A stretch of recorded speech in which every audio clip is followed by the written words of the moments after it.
the joke fits. Good morning to you all. It's a great pleasure to be here and to say a few words about this exciting project that we are in the middle of pursuing here in Fort Worth in Tarrant County. As was mentioned, I've been a dean of the law school for 4 years. I am not a Texan, as you might have already realized. Nor a Aggie, I said, though I did get here as quick as I could. And it really has been an amazing experience. Fort Worth has been incredibly welcoming to me, to my family, Tarrant County likewise, all of Texas, and I will say the same of A&M. Everything really is bigger in Texas. This project in some ways reflects that. I tell people for much of my life, I was used to going into a meeting with a big idea, and everyone in the room would say, too big, pull it back, maybe we'll do 10% or 20%. And then I came to Texas and to Texas A&M, and I would come with a big idea, and they say, we love it, let's do 2 of them. Yeah. I said, 2 of them? I don't know, 2 of them. So that's what we're doing here. Let me give you a little bit of background about the university and the law school quick, and then I'll say a little bit of the origin of the project and kind of where it is now. So the university, as you may know, is, depending on the year, the largest or the second or third largest university in the country. So if you just take A&M College Station, the core university, the flagship university, it is now 75,000 students are enrolled at the university. If you take the entire A&M system that was mentioned, that is 175,000 students. In addition to all those students, the university, also the system I should say, also encompasses 8 state agencies. So the Texas Division of Emergency Management is part of the university. Ag Extension for Texas is run out of the university. So there are this set of agencies, state agencies in every sense of the word, but that are operated by the university. What that means is that, in terms of us here in Fort Worth, in Tarrant County, the opportunity that this new campus creates is not just around academic programs, but around workforce training and workforce development, around cutting-edge research at the local, state, and national, and even international level. So the university is this big Tier 1 research, workforce training, academic program juggernaut. The law school, you may know, was part of Texas Wesleyan University here in Fort Worth. 9 years ago now, the university acquired it from Texas Wesleyan. A&M had wanted a law school for many years, as Chancellor John Sharp, our Chancellor, mentions. He likes to say that when he became the Chancellor in 2011, he told the Board of Regents he only had one goal, which was finally to get A&M a law school. He said, and then that happened in 2012. He said, and he's just been coasting since then. So the university has long been excited to have a law school. It also was the case that for Texas Wesleyan, this was a win in the sense that it created resources for investing in their campus, for investing in Poly and East Fort Worth, and so that's been a huge win. And I think it's been a huge win for the entire community because the investment of A&M in the law school means that today, Fort Worth now has what is, as of now, the second best law school in the state of Texas. And if the Aggies get their way, I suspect soon enough, will be the #1 law school in Texas. That has huge benefits for business development, for attracting businesses, for providing legal services. Our law school has 12 clinics that provide legal services to low-income individuals in the community who want to start businesses, who want to patent or trademark something. A veteran who's not getting their benefits can come to our clinic for services. Families struggling with family matters. So the law school really is an institution and a contributor to the community and hugely incorporated. So that's a little background on the university and the law school. So the origin of this project, shortly after arriving to town, I went to see then Mayor Betsy Price. And as I sat in her office, she said to me, Bobby, when are you going to break ground? And I said to her, on what? And she said, on your new law school building. And I said, well, Mayor Price, we are focused really on human capital right now. We're building up the faculty and the students and the staff and the programs to enable us to sort of be this top law school. And then in due course, we will get to building a new law school. And she said, but I've seen pictures of it. Which I responded, I said, of the building? And she said, yes, I've never seen a picture of it at the time. So I went back to my office and I said, what's she talking about? Just as my predecessor, with great attention thought, if I just show people a picture miraculously that will produce, the hundreds of millions of dollars necessary to build a building. It doesn't generally work that way. And so I thought, okay, I'll figure this out. I'm a good politician too. I'll manage and it'll be okay. I think you need 2 days later, I was in College Station with the then provost of A&M. Carol Shirky was her name. And Carol said to me, in the middle of a conversation about something else, she suddenly said, Bobby, if you say the word building, I will fire you on the spot. If you say the word building, I will fire you on the spot. I immediately said to her, I said, I don't even know what that word is. Say it again.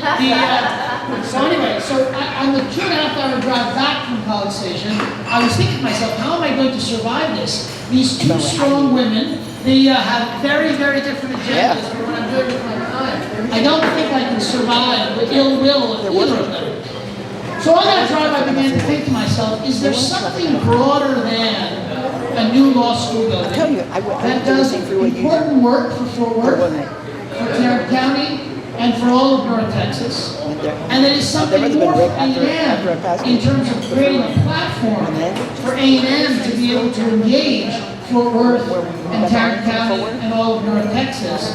That would be a different project that would excite the local community in terms of investing and supporting the project, that would excite A&M about investing and supporting the project, and that's where that began.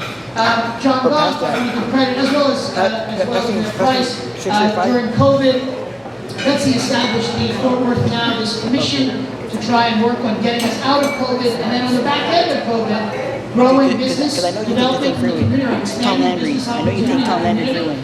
She asked John Goff to be one of the co-chairs, along with Elaine Agatha, of that effort. I had gone to see John Goff, he's kind of a slightly crazy law school dean, professor, to describe this idea. He humored me, said, okay, it was a little crazy, but he tolerated me for an hour and a half. But as soon as he was appointed as chair of that task force, he called me and said, Bobby, we're going to do a lot of things through this. We hope to do a lot of things. But one of the biggest needs to be making this A&M idea happen. So I give him credit. Betsy obviously jumped on top of that. Judge Whitley jumped on top of that. Judge Whitley likes to say that sort of, he asked the crowd, who has Bobby not gone and talked to about this project? And that was really early on for me. It was a matter of figuring out what are the opportunities, how can this project contribute to the community, what are the needs that it can help with. So that means I'll just say a couple of minutes about where the project stands. It's happening, it's a real thing anymore, it's not just a crazy idea that again, a law professor is running around and ranting and raving about. Our timeline, depending on who you ask, if you ask Chancellor Sharp, he would say we're going to break ground in the spring. I've tried to explain that there's laws about this kind of thing. You can't just suddenly start building a building. But I'm confident that by the end of the coming calendar year, by end of 2023, we should have broken ground, at least on the first of the 3 buildings, and ideally on the first 2 buildings. The project really is a joint project in terms of construction of A&M, along with the city and the county. We are kind of collaboratively working to finance and to develop the facilities. The facilities really will meet all of these needs that I mentioned. Obviously, it'll contain academic programs. That starts with the law school, because we're here already. But it'll also include new programs in health sciences, in nursing, in biotech, in agriculture and nutrition, in business and finance, in engineering, and I don't even know what this is, but visualization.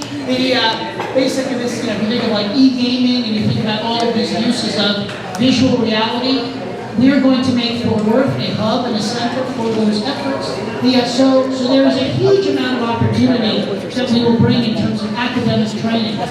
We will also be bringing a huge amount of opportunity in terms of workforce development. So a company says, we need to retrain or upskill our workforce in the following ways. A&M through its state agency does a huge amount of that. And this campus will make Fort Worth and Tarrant County and those companies, and not just local companies, companies from all over the country to send their workforce to Fort Worth in order to get that training. Nobody's going to care. Finally, the research side of it. So Fort Worth does not have currently a Tier 1 research institution, an academic institution that does research at the highest level. But it turns out that kind of research helps to drive economic development and opportunity in huge in significant ways. If you think about what's happened in Austin, what's happened in Seattle, what's happened in a lot of these big cities, there's a big university that is doing cutting-edge research that then companies partner with them and develop with them. That's what we're going to bring as well. And so together, those pieces will create a campus, 3 buildings in the heart of downtown. There will be an academic building, a law and education building. There will be a research and innovation building that will include not only A&M programs, but also other entities that want to come in and partner and collaborate with labs and office space and the like. And finally, we'll include what we're calling the gateway building, which will kind of be the front door to the campus. Be a kind of an entryway that has a high-end auditorium, an executive education space, and so on and so forth. So broadly, this initiative, we think, has great potential for A&M in terms of giving it a platform and an opportunity for visibility here in North Texas and Fort Worth and Tarrant County, North Texas. But as importantly, equally importantly, given A&M's land grant mission, A&M's mission to meet the needs of every Texan every day, we believe it will be a source of great growth and great opportunity for all of us here in Fort Worth and Tarrant County and North Texas. So let me stop there. I apologize again for arriving late because I'm old and confused. And again, I apologize, I can't stay the whole time again. My first order of duty as an employee of A&M is to show up at football games, unfortunately. And so I'm going to be heading down there for that. But thank you for your time.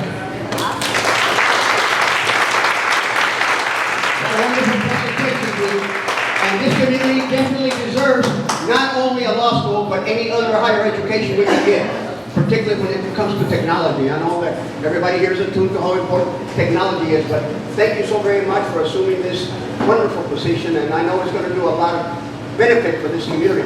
Any questions that we have from the floor?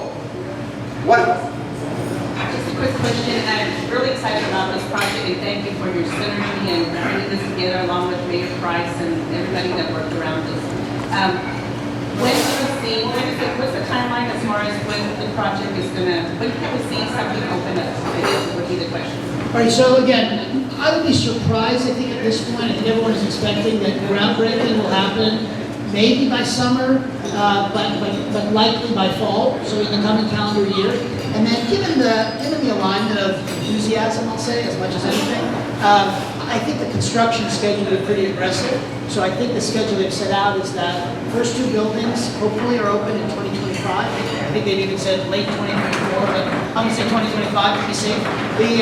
And then what will happen is, because the law school is currently on one of those parcels, once the 2 buildings are built and open, the law school can move part into those existing buildings, and then we can tear down the existing building and build a new one here. And then that will be, given that it will be following naturally from the others, that's probably a year to a year and a half, maybe 2 years at most. So I expect that by 2025 we'll see the 2 buildings, initial 2, and then a year to a year and a half after that.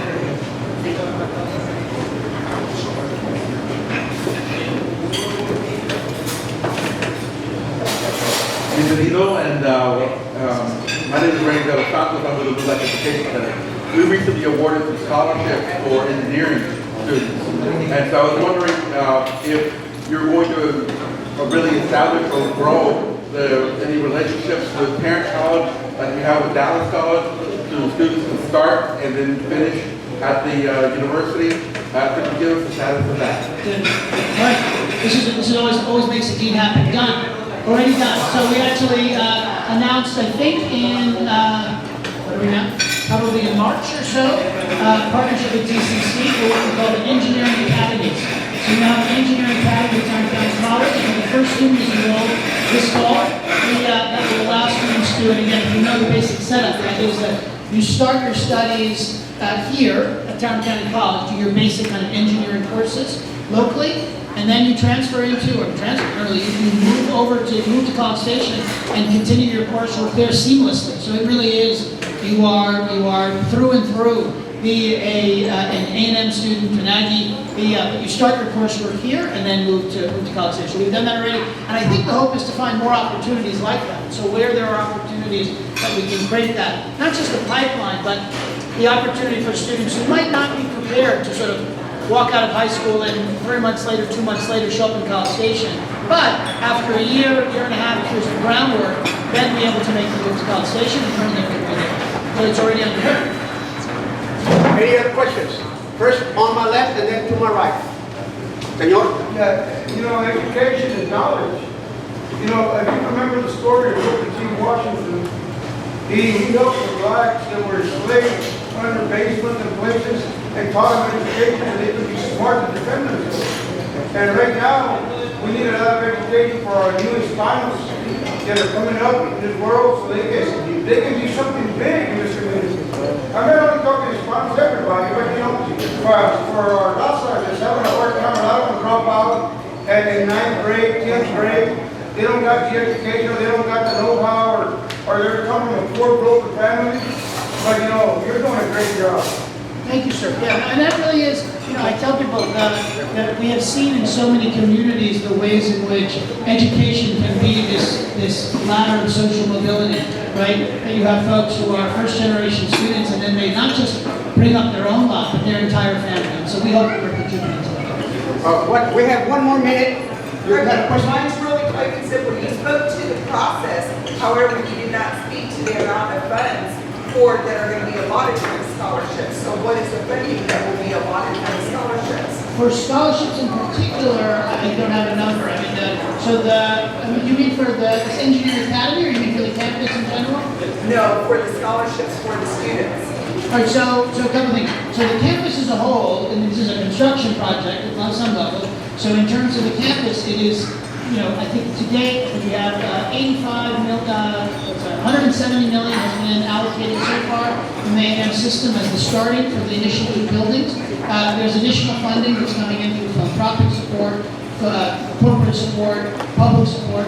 Now, a lot of that funding is about construction. Individual programs on the campus are going to be, so the law school is there to reallocate tens of millions of dollars a year to scholarships. Engineering will be doing programs in business school. So there's a great deal of that, but I don't have a figure for that because it depends on the particular program. Any other questions? Last chance. I have a question. Yes, sir. Your alma mater, Princeton, is actually letting kids go to college there. For those families under the $100,000, they get a full ride for a degree in particular. Now, I also read a report recently that SMU, to go to SMU, it costs you a minimum of $70,000. So, you know, that's quite a wide range there about working class people sending their kids to college and then even to law school. Can you speak to those? Sure. So I'll say, let me say on the university first, and then I'll say a little bit about the law school. So A&M prides itself on the fact that we want to be an institution that is accessible. We work very hard to make sure tuition remains affordable. There's significant support in terms of scholarships that are provided. I just sat at a meeting of the university recently where they were discussing new initiatives to be able to do exactly that. So that really is a strong focus. The percentage of the A&M population's first-generation students is very high. As importantly, their success rate is high because there's a lot of schools that have a high percentage of first-generation students, but then their graduation rate is low for those students, which doesn't help, right? So A&M is very much focused on this, and the law school as well. So the law school, we have 14% of our student body is first-generation, and that's been a real focus of ours, and that is higher than many of our peer schools. Likewise, we devote a huge amount of money to scholarships. So I just recently saw numbers that the percentage of our students that get a full ride, the percentage that get at least 50%, were in the top 10 on all of those categories, of all 200 law schools in the country. Good job. I guess the last question or suggestion I might have, or recommendation, is perhaps also the law school ought to think about working with the public schools so that we can get a magnet school that directs itself at public justice, particularly in the law field. That way we're cultivating the new crop of lawyers that will come here to represent us. Just an idea. There actually are a few around the state that are law-focused and justice-focused, so we could think about that, and we'd love to partner up. And I would say even with the ones that exist, so we partner with the Women's Leadership Academy and with other schools in the district, to partner and to create pipelines, and frankly just to have our students engaging those students in ways that foster their educational development and aspirations along the way. Thank you so very much, Dean. Let's hear it for the Dean.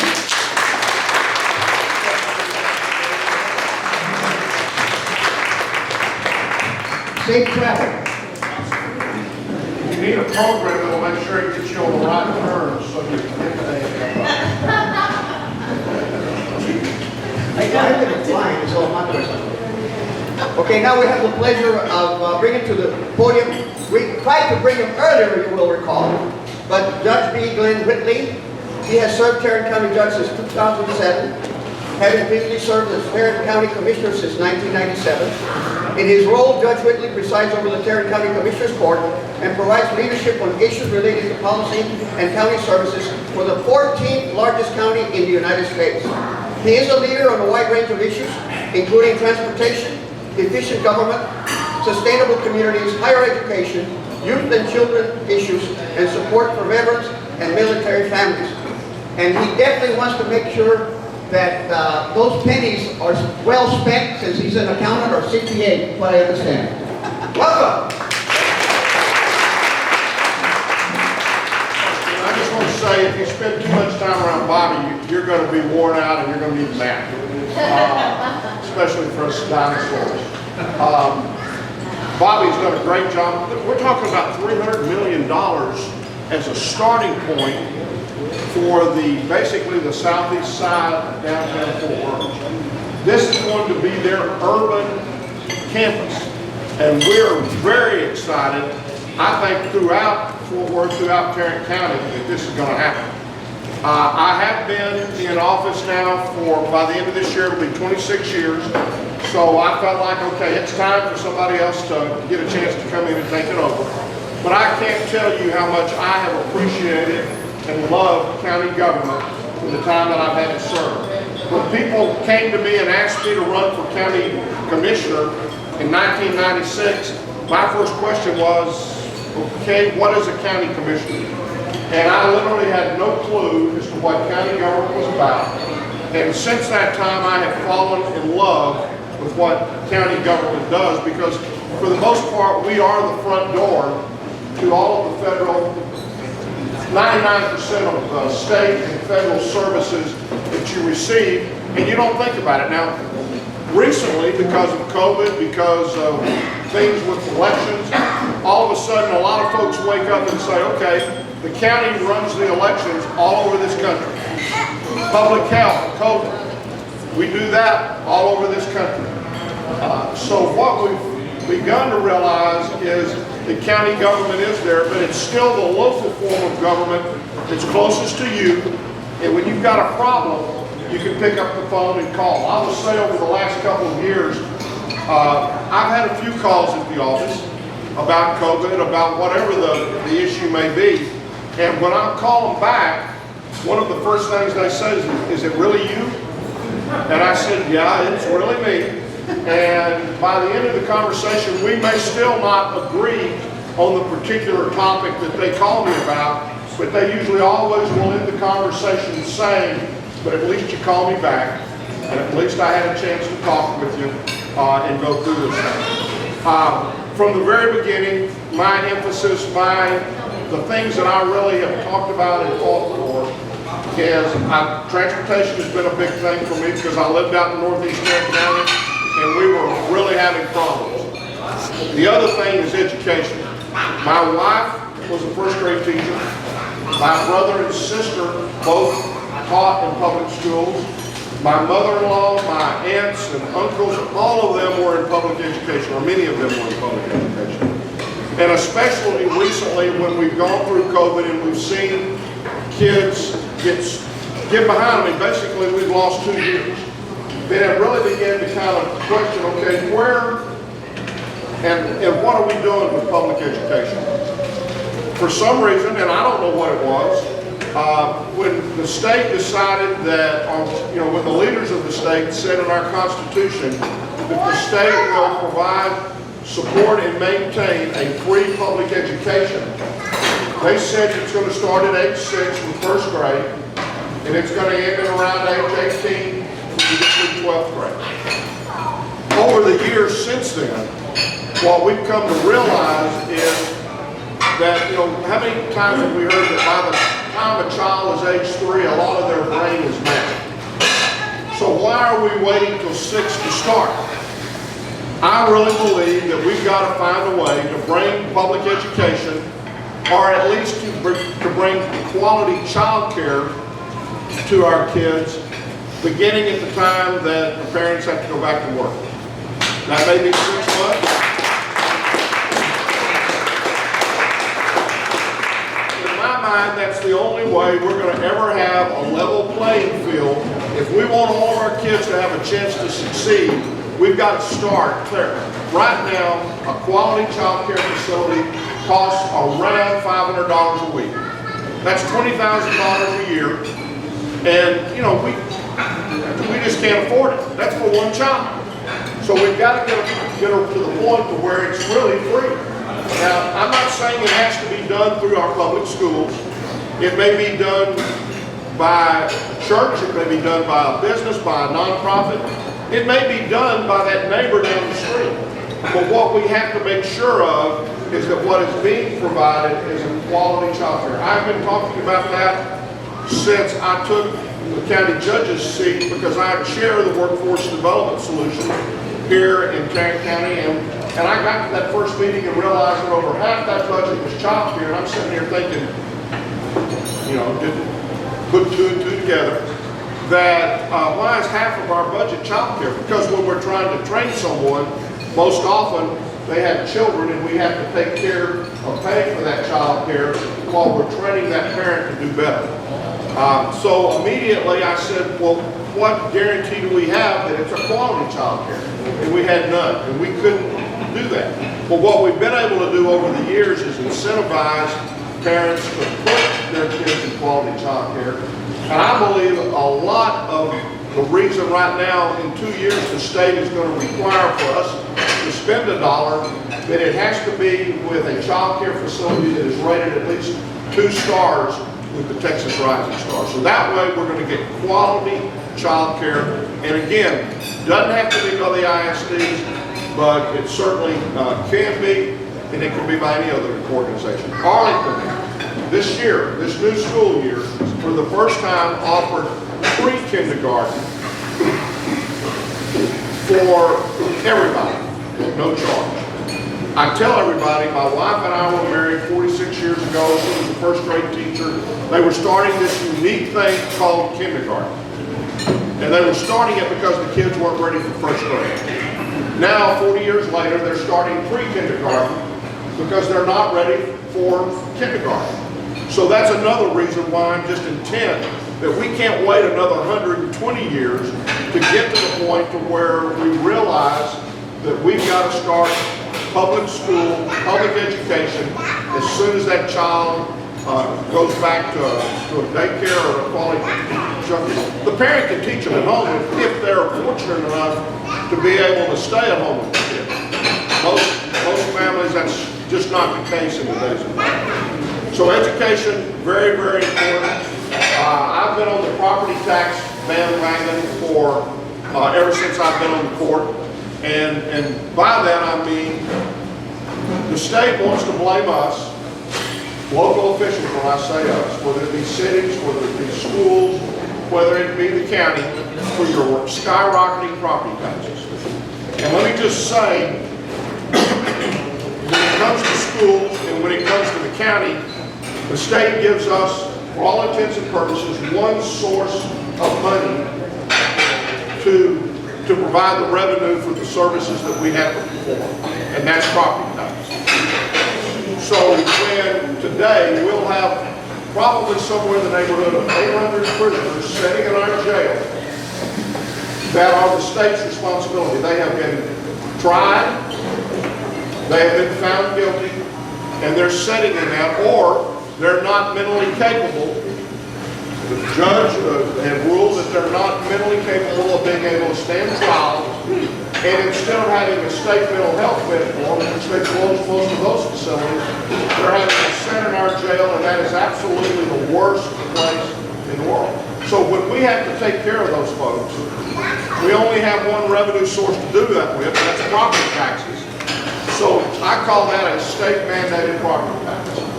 When they pass a law, and they don't bother to fund that law, they require the city to do something, or the school to do something, or the county to do something. We have one revenue source in which to pay for that and do it, and that's the property tax. So that's what's causing, I mean, we could reduce the, first let me say, in Tarrant County, we take all of our tax revenue and we divide it by the number of people we've got. We collect about $249 per person a year in county property tax.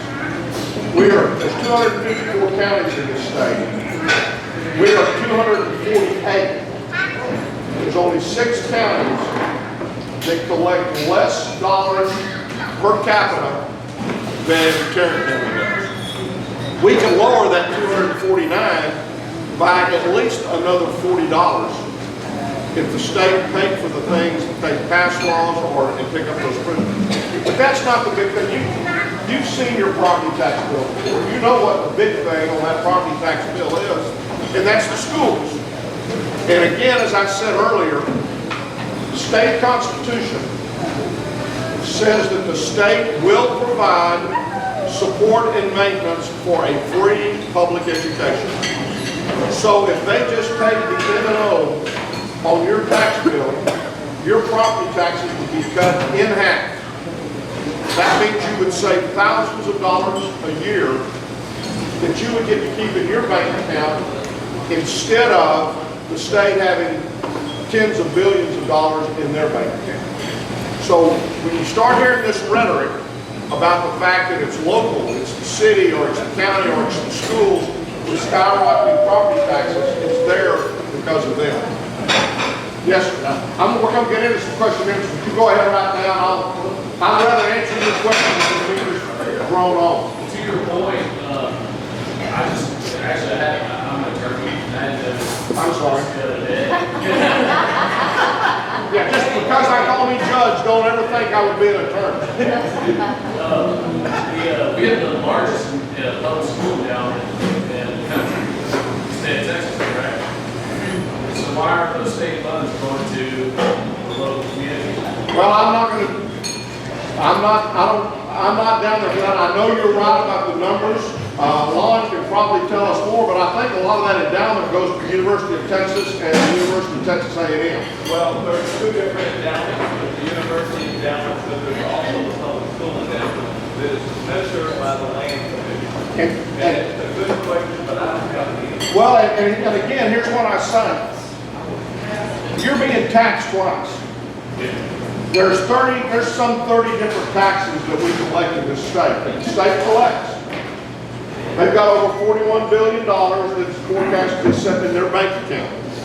At the same time, they don't pay for things back here, and we're forced to charge you property tax. So you're taxed again to pay for things that they should be paying for, and that they've got the money in the bank to pay for, and they're not. So it's interesting from that standpoint. Let's talk a little bit about your involvement. 26 years. I have always had Hispanics in the leadership roles in my office. Started off with Jane Sanford as my precinct administrator. Rachel Ariano right now is my community liaison and works within the community. I remember early on with Jane and Margie and my precinct in the commissioner's office sitting down and saying, why don't we have more Hispanics in leadership or in volunteer positions? Alex has worked for us in the Civil Service Commission for many years. And what they said was, in the Hispanic culture, 3 things: faith, family, and work. And they're not basically out there standing up on a soapbox saying, we need more, you need to do this. Faith, family, and work. But you need to get more involved. If you're not already over 50% of the population of Tarrant County, you're getting pretty close. And the fact we need you involved because of the things that I just said. Faith, family, and work. You're committed to that. You're focused on that. So you need to get more involved in all the local areas and in the state also. But we need you in the local area. One of the problems that I've had and have been very vocal about for at least 16 years is that we have always said we didn't want Austin to get like DC. Well, I can tell you right now, Austin is every bit as divided as is DC. And a lot of folks are trying to do that same thing in the local area. Trying to do that with the schools, with the cities and with the counties. And we've got to do it. And what causes that? In my opinion, I'll get with you in a minute. In my opinion, what is causing that is we're not going out and voting in the primary. Why are we not going out? Well, basically, what you've seen is, again, a polarization. We had 17% of our registered voters vote in this past March primary. And I've talked with a lot of people, and I'm asking, well, why didn't you vote in the primary? I'd say, did you vote? They'd say no. I said, why? Well, my job, I don't want to be labeled as a Republican or a Democrat, and so I just didn't go and vote. Or, I don't want to, I've had a few people tell me that, while they've loved me while I've been in office, they're going to love me even more when I'm not, because they're going to not have to vote in the primary anymore, and they're not going to be getting all this Republican material that you're going to get from starting, well, you're getting it right now. And so, that's something I don't want to be labeled a Republican or a Democrat. Everybody thinks that the way we do it in Texas is the only way that it's done. There are about 4 different ways that people vote to pick their candidates that go to the November elections. In Texas, we have what is called an open primary, but it's only partially open because you have to choose whether you're going to vote the Democrat or the Republican, or you're not going to vote. 17% of the registered voters voted in the March primary. There will be 600,000 people who are going to show up in the November general election that did not exercise the right to go and vote in the primary and choose the candidates. Washington State, they have what is called top 2 primary, blanket primary. There's one ballot. Everybody who's going to run for any office is on that particular office. It's one ballot. Everybody goes, you go down that ballot and you select who you want to vote for. Washington had 41% of the people vote. So instead of having the extremes, and I mean that, the really extremes on both parties, determining who's going to be your one choice or your 2 choices in November, you have an opportunity to everybody look up and down the ballot, vote for the person you want, and then the top 2 go to November. So it might cause people to be a little bit more open-minded about the wishes and the desires of all the people in their particular jurisdictions instead of just one. I think I'm just about through, and we'll be glad at that point in time to open up. I would just say, I want to encourage you to look. The job is to get something done to serve you. Many of y'all know that this past week, the first time in my life, I have come out and openly supported and endorsed a Democratic candidate.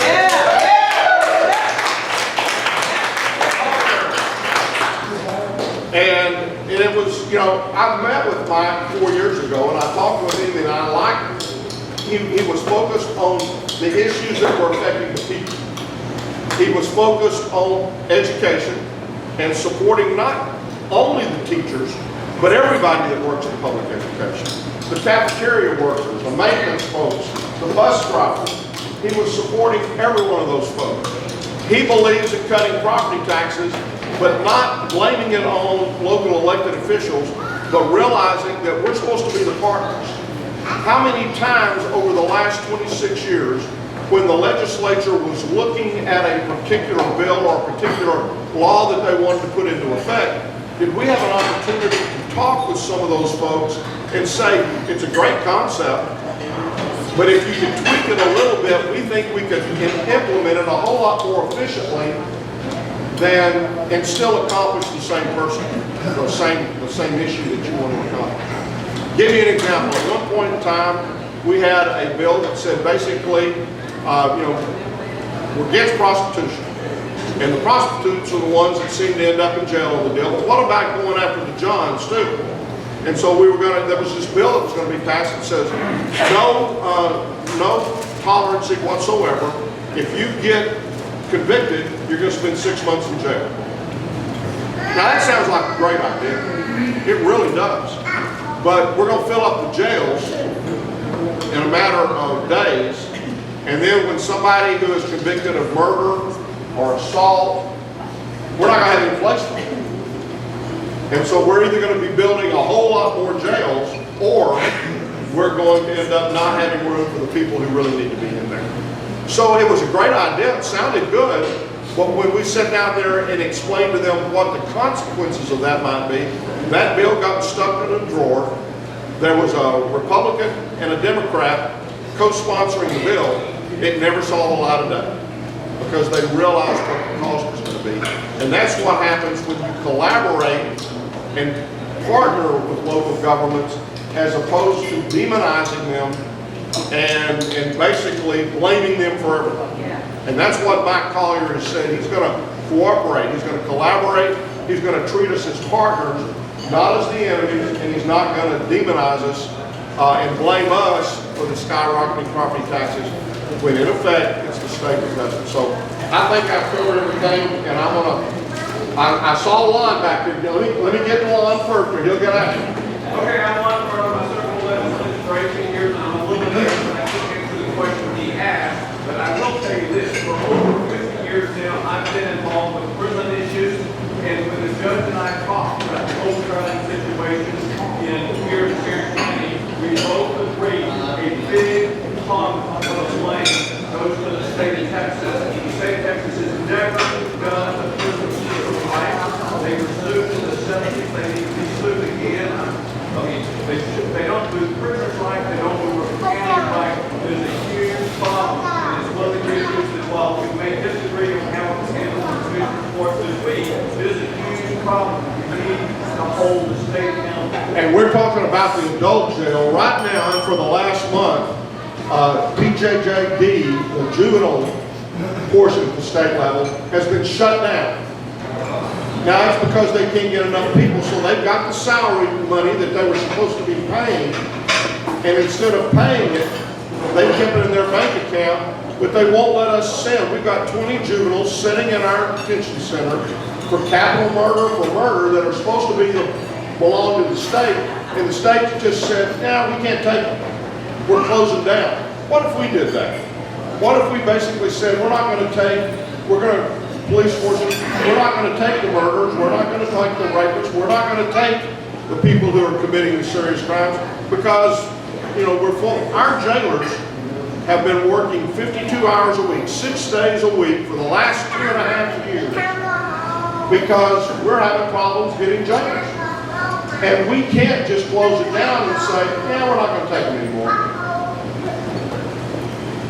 Yes, ma'am. Yes, sir. All of you that I put the lawyer. Another one of these lawyers. I know another lawyer. It's juvenile. Amen. I have practiced in Tarrant County. I was really going to like a dean board and a prosecutor. Dean board and her associate judges ran the juvenile system so efficiently. Then we get Alex Kim, and then you have ghost judges that are campaigning when they are keeping kids in juvenile for 500 and some days. The majority of them are black and Hispanic kids. And I applaud you for calling them out on it, but why didn't y'all just get rid of Andy Porter and the other judge? Because they were so efficient. And I said, that court with Judge Brown, Judge Moore, and all the other associate judges, they ran efficiently. Now you gotta use that, put this stuff on YouTube. You let racist people come out there on YouTube channel and demean people and families. This is so. The Star Telegram has had some very good articles on that, and I hope that you're reading those.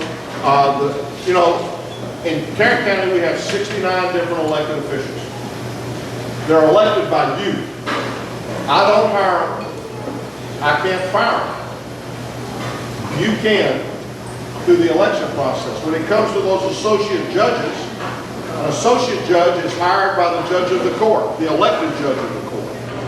Now there's some little instances and there's some things we can do, and we're going to do them, we had a juvenile board meeting a couple of weeks ago, and I laid out my recommendations, and they basically were to, for the juvenile board, which makes a decision as to what court is going to hear juvenile cases. My suggestion was, you might want to appoint somebody new to do that. You might think about maybe giving another district judge that. We went through about 5 or 6 things. They chose to do nothing at that point in time. So the court, I went back to the court, and we tried to get a meeting set up with them, but they were a judicial conference this week. And we've got to pass the budget next Tuesday. So what I think we will do next Tuesday, what we said this past week, effective January 1st, we are doing away with those 2 associate courts. Now, between now and then, the juvenile board can come and make some recommendations, but if they don't, those 2 courts are gone. And they're gonna have to figure out another way. And, you know, he talks about the fact that he has the lowest backlog. The criminal district court's got about a 1,400 person backlog. He ought to be able to do with it because he's had 411 at the end of August the 1st. So there's a lot of things that could be done. I mean, I know Alex. I've known Alex for several years, and he can talk real good. He's a good attorney. But it's racist. But here, hold up now. Let me just finish what I was going to say. Basically, I hear from the public. I hear from the defense bar. I hear from other judges. I hear from organizations that have for decades supported our kids and developed programs to help our kids. And all of them are telling me we've got a problem. I know the YouTubes are out there. I know he sent 35 youth to the general population of the jail. I know that the judges took the CPS cases away from him. So regardless of what he can explain, I have a hard time not listening to all those other people too. Yes, ma'am. We're going to have to wrap it up. Please, brief. He's going over a little bit. Question? Okay, No so seconds. you just now said that you're going to do away with the 2 associate courts. Well, then what are you going to replace it with? Because if you have just only 1 master court, in 1 week, they can't afford, they can't staff, they can't get all those cases through there. So what are you going to do with it? What I'm hoping is going to happen is that the juvenile board will suggest maybe referees versus associate. Well, you asked me what I'm going to do. And basically that referee can hear detention hearings, which is the majority of what that court is supposed to do. We used to have half as many people in the detention center as we do now, so that would have been half as many detention hearings. You're supposed to have a detention hearing every 10 days. Now that 10 days, that detention hearing may be 5 minutes long. Nothing has changed, so you can go through quite a few of those at one hearing. And all of that can be done by referees. It doesn't have to be done by a full court, and, oh, by the way, the referees are appointed by the juvenile board of judges and not by the one judge that happens to be over juvenile. And how many will you staff for that? That is something we want the juvenile board to do something and make recommendations. They chose not to, so our reaction was that we're going to do away with them. You've got between now and January the 1st. We're putting the money over and undesignated. But what we've said is, you didn't do anything last month when we asked you to do something. We're going to give you 2.5 months to do something. I guess it's 3.5 months to do something before January the 1st. And if you choose not to, then Mr. Kim's going to have to do a lot of work. Thank you, Judge. As you heard today, we have a lot of priorities with the LULAC. Of course, one of them is elections. So I have actually 2 questions. One, do we have enough election workers? Are we set for everybody when it comes up? And then 2, how is the county doing in terms of its minority business development, in terms of its minority contracting and such, the vendors for the county? We had a report last week in Dallas. They seem to be doing gangbusters. Is Tarrant County matching Dallas? I don't know the exact percentage, but I will tell you that our purchasing department is constantly putting on seminars to help minority businesses learn how that they apply for things and can do things. I don't know the percentage, and I apologize for that. As far as the first question, I'm concerned about election workers. We have over 300 different locations that we vote at. There have been some laws that basically say that somebody can go in and file a suit against somebody working the polls, so it could scare folks out of wanting to do that.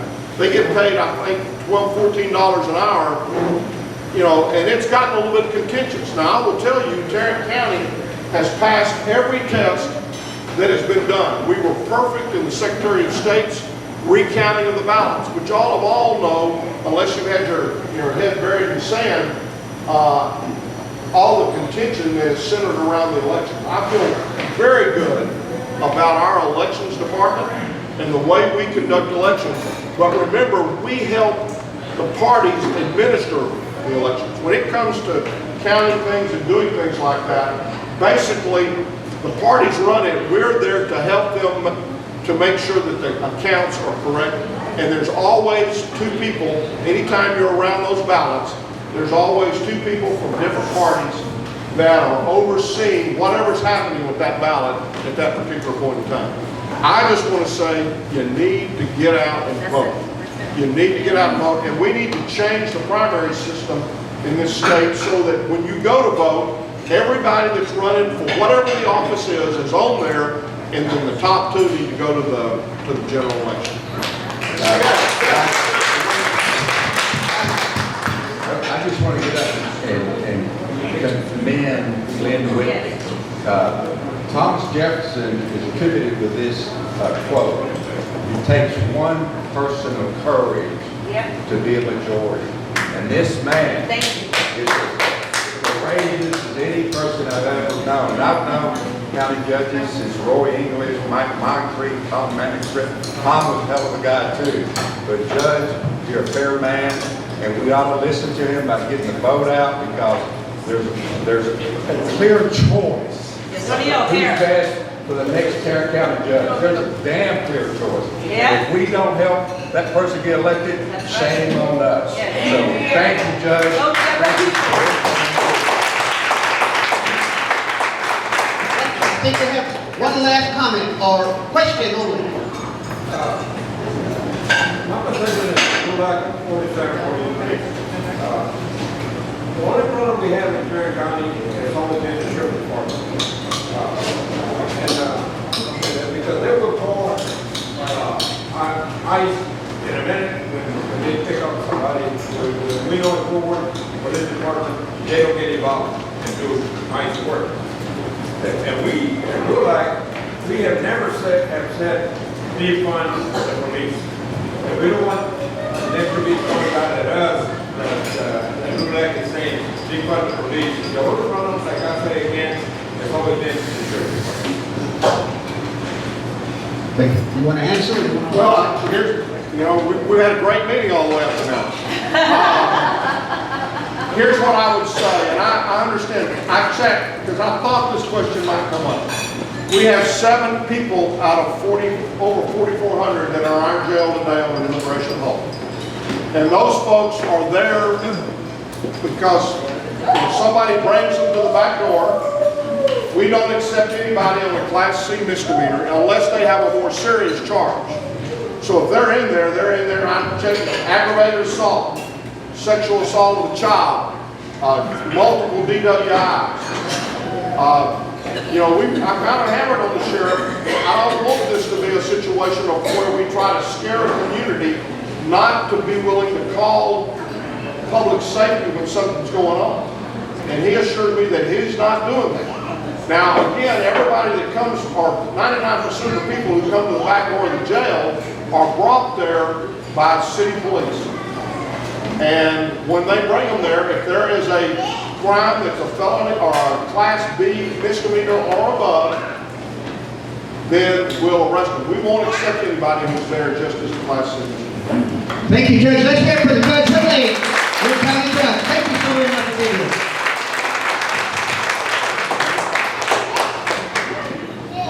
And now we have a very interesting professional in our community, Rosa Quintero. you want to come to the podium. She does a great job, and she's a social worker. She's been working there 20 years, did you say? 2 years. Oh, heck. All right, Rosa, take it away. Morning. I thank you so much for inviting me. One of the things I wanted to make sure I informed everyone that, yes, I've been here 2 years, but I've actually been here for 20 years in the community. So I've been in different fields. Catholic Charities is one, Catholic Fort Worth, and the Parenting Center, and I also been CPS and Albuquerque, New Mexico. But I would also like to let you know that I am a parent. One thing I didn't mention on my bio is I'm a mother. I have been blessed with 3 daughters. And what I do now is I work with homeless youth. So when I got the job, my daughters were at the same age, okay? My daughters are 23, 22, and 19. So I'd like to tell you that the investment that we do for our youth makes our community stronger. And I also heard it through people who spoke here right now. And so right now my